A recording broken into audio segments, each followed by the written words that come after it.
Hello everyone. So today I'll be talking about hemolytic uremic syndrome, mainly from a clinical perspective and how this might come up as a case on the NAC OSCE. Although HUS can happen in both adults and pediatric populations, I'll only be talking about pediatric HUS today. And although HUS can be caused by several causes, I'll only be talking about Shiga toxin-induced HUS, which is caused by E. coli 0157H7 serotype. This can be acquired by consuming undercooked meat. So we would expect in the history to have a preceding illness with bloody or watery diarrhea. The diarrhea is mainly bloody in this case. So hemolytic uremic syndrome, as we can understand from the name, we would expect the presence of hemolysis and uremia, some sort of acute kidney injury here. So why would the hemolysis happen in HUS? As we're talking about Shiga toxin-induced HUS, the Shiga toxin itself induces some sort of immune reaction in the vessels, causing some sort of angiopathy that precipitates platelet thrombosis. So these platelet thrombi accumulate in the vessels. As these platelets accumulate, causing forming thrombi, there will be platelet consumption, so this will lead to thrombocytopenia. Meanwhile, while the red blood cells pass through these vessels, they will get fragmented as they pass through these thrombi, leading to hemolysis. So we can conclude that the hemolysis in HUS is mechanical hemolysis.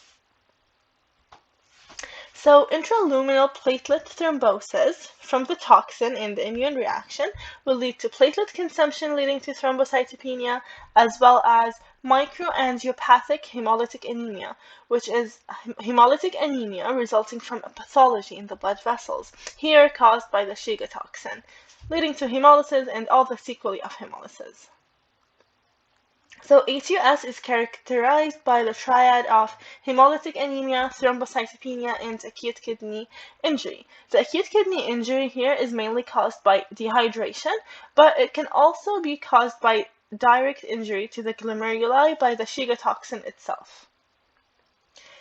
The sequelae of hemolysis that might be indicated in the lab work mainly is anemia, which is mechanical anemia, that means that the Coombs test will be negative, decreased haptoglobin, as the case is with any intravascular hemolysis, increased LDH and indirect bilirubin, increased reticulocyte count, and schistocytes or helmet cells on blood smear.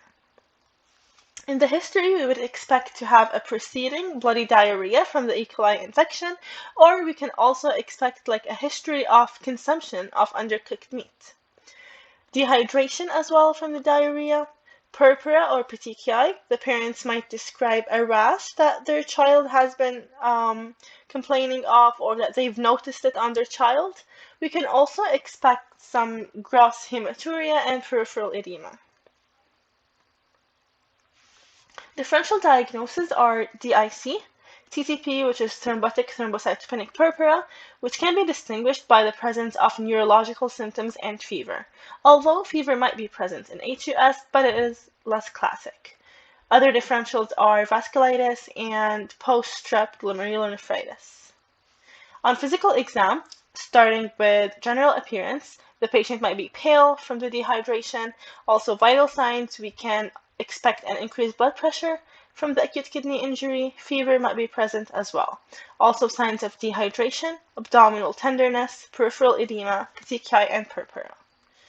Investigations, as with any case of hemolysis, we would do CBC with differentials. We would expect a low RBC count, low platelet count, but an increased white blood cell count, increased reticulocyte count, negative Coombs test, decreased haptoglobin, on the other hand, increased LDH, bilirubin beyond creatinine. We would do also a coagulation profile to exclude DIC, and a peripheral blood smear to look at the helmet cells. We would also do a urine analysis to detect hematuria or proteinuria. Also a stool culture to detect the Shiga toxin. Treatment is mainly with IV isotonic fluid expansion, so it is supportive treatment, only symptomatic. There is no role for anticoagulation or anti-motility agents, and generally no role for antibiotics.